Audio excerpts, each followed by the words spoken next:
এ কি আমাদের ঢাকি ব্রাশ করতে করতে ঢাক বাজাচ্ছে। এদিকে আমাদের সপ্তমীর পুজোর কাজ চলছে, এদিকে আমার ভাইও বসে পড়েছে পুজোর জোগাড়।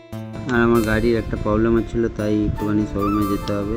এটারই প্রবলেম হচ্ছে কি, যাই শোরুমে গিয়ে দেখাই কি বলে। আমি বেশি দেরি না করে বেরিয়ে গেলাম। তো শোরুমের কাছেই এসে বাইকটা রেখে যেতেই বললো, এখন আমাদের মিস্ত্রি নেই, কি করব, ভাগ্য খারাপ। গাড়িটা খুব নোংরা হয়েছিল, তাই একটু ওয়াশ করিনি।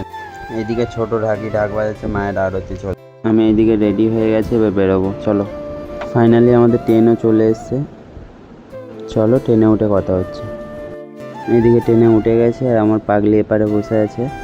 ফাইনাল ডেস্টিনেশন চলে এসছে, চলো লেবে কথা হচ্ছে। এই প্রথমবার দুজন কলকাতায় ফার্স্ট টাইম ঠাকুর দেখতে এলাম, তাই খুব আনন্দ। এইদিকে আমার ম্যাডাম।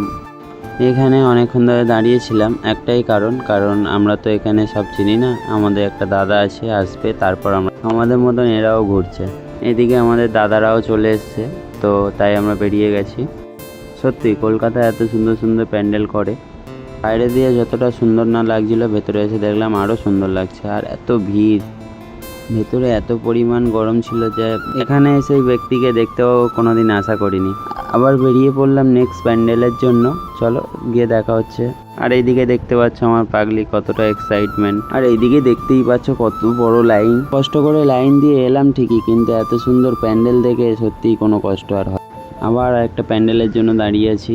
আর এইদিকে দেখতে পাচ্ছ সানরাইজের যত মশলা আছে সব কিছু দিয়ে মাকে তৈরি করা। ফাইনালি আমাদের ঠাকুর দেখা কমপ্লিট হয়ে যাওয়ার পরে আমরা এই দাদার বাড়িতে এসে রেস্ট করছিলাম।